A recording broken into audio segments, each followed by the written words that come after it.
یزید حج بیت اللہ کے بعد مدینہ المنورہ آیا اور شراب کی ایک مجلس بپا کی۔ حضرت امام حسین رضی اللہ تعالی عنہ جب وہاں پہنچے تو شراب کی پھیلی ہوئی بدبو کو محسوس کرتے ہوئے فرمایا، یہ بو کیسی ہے؟ تو نشے میں دھت یزید بولا، یہ شام میں بنتی ہے، اور ایک جام منگوایا اور اس کو پیتے ہوئے دوسرا جام حضرت امام حسین رضی اللہ تعالی عنہ کی طرف بڑھاتے ہوئے کہا، ابا عبداللہ لیجئے۔ تو حضرت امام حسین رضی اللہ تعالی عنہ نے فرمایا، میں اس کی طرف دیکھتا بھی نہیں ہوں، اور پھر وہ عشقی اشعار پڑھنے لگا۔ جب یزید کی شراب نوشی کا منظر امام حسین رضی اللہ تعالی عنہ اپنی آنکھوں سے دیکھ چکے تھے تو مجھے بتاؤ یزید کے ہاتھ پہ امام حسین کا پاک ہاتھ کیسے آتا؟ حضرت امام حسین رضی اللہ تعالی عنہ جس ماحول میں پلے تھے، جس ماحول میں پرورش پائی تھی، جس ماحول میں رہے تھے، وہ پاکیزہ اور تقدس مآب ماحول تھا۔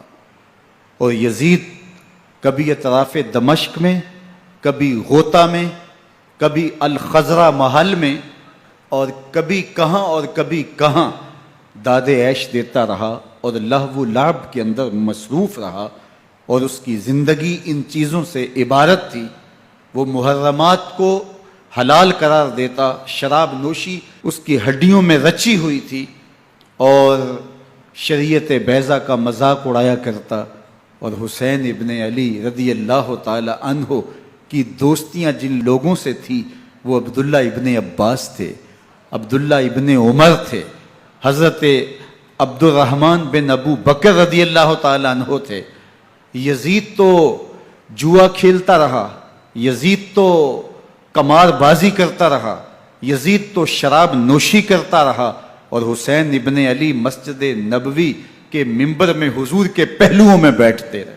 اللہ اکبر! حسین کے لیے پیغمبر کے سجدوں کو طول دیا جا رہا ہے۔ حضرت سیدہ فاطمہ الزہرا رضی اللہ تعالی عنہ کے گھر کے قریب سے گزرے تو حضرت امام حسین کے رونے کی آواز آ رہی تھی، تو آقا کریم علیہ السلام نے فرمایا کہ فاطمہ، حسین کو چپ کرواؤ، الا تعلمی ان بقاءہ یوزینی، تو جانتی نہیں حسین کا رونا مجھے دکھ دیتا ہے۔ حسین ابن علی کو حضور رونے نہیں دیتے تھے، ان کو دکھی نہیں ہونے دیتے تھے، کیونکہ رسول اللہ صلی اللہ علیہ وسلم جانتے تھے کہ یہ کتنے دکھ سہے گا، کتنی تکلیفوں سے گزرے گا اور کتنے مصائب سہے گا۔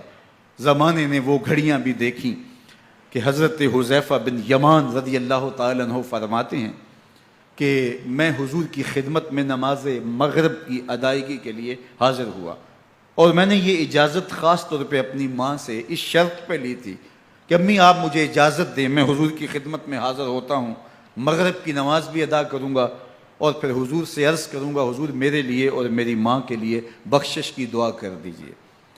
ماں نے اس شرط پہ اجازت دے دی اور میں حضور کی خدمت میں آ گیا، نماز مغرب ادا کی، سلام پھرا، لیکن حضور عبادات میں، ذکر میں، نوافل میں ایسے مشغول ہوئے کہ میں آرزو رکھنے کے باوجود بھی عرض نہ کر سکا۔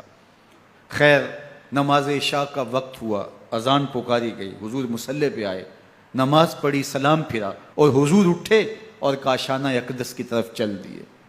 اب میرے دل میں یہ خیال رہ کے آ رہا تھا کہ ماں کو کیا جواب دوں گا، میں تو حضور سے بخشش و مغفرت کی دعا کروا ہی نہیں سکا۔ جب حضور چل پڑے تو غیر ارادی طور پہ میں بھی حضور کے پیچھے چل پڑا، تو حضور نے رخ پھیرے بغیر فرمایا، من ھذا، میرے پیچھے پیچھے کون آ رہا ہے؟ پھر خود ہی کہا، حذیفہ تو نہیں؟ تو میرا دل دھڑک رہا تھا، قلت نعم، میں نے کہا جی جی حضور میں حذیفہ ہوں۔ فرمایا، ما حاجتک غفر اللہ لک ولامک، کیا کام ہے؟ اللہ تجھے بھی بخش دے، تیری ماں کو بھی بخش دے۔ اب جو کام تھا وہ جنبش لب سے پہلے ہی ہو گیا، یہاں تو لفظوں کا سہارا بھی نہیں لینا پڑتا، وہ بند لبوں کی بولیاں بھی سنتے ہیں۔ اقبال بولا ہے، فروغت صبح آثار و دہور، چشم تو بی نندائے ما فی الصدور، تیری نظر تو سینوں کے چھپے راز بھی دیکھتی ہے۔ تو کہا، ما حاجتوں کا غفر اللہ لک ولامک، اللہ تجھے بخش دے، تیری ماں کی بھی مغفرت کر دے، کیا کام ہے؟ اب جو کام تھا وہ تو ہو گیا۔ تو میرے حضور نے ارشاد فرمایا، حذیفہ سنو، ابھی ابھی ایک فرشتہ آیا ہے جو اس سے قبل دھرتی پر پہلے کبھی نہیں آیا، آج پہلی مرتبہ اللہ سے اجازت لے کے 2 کام کرنے آیا ہے۔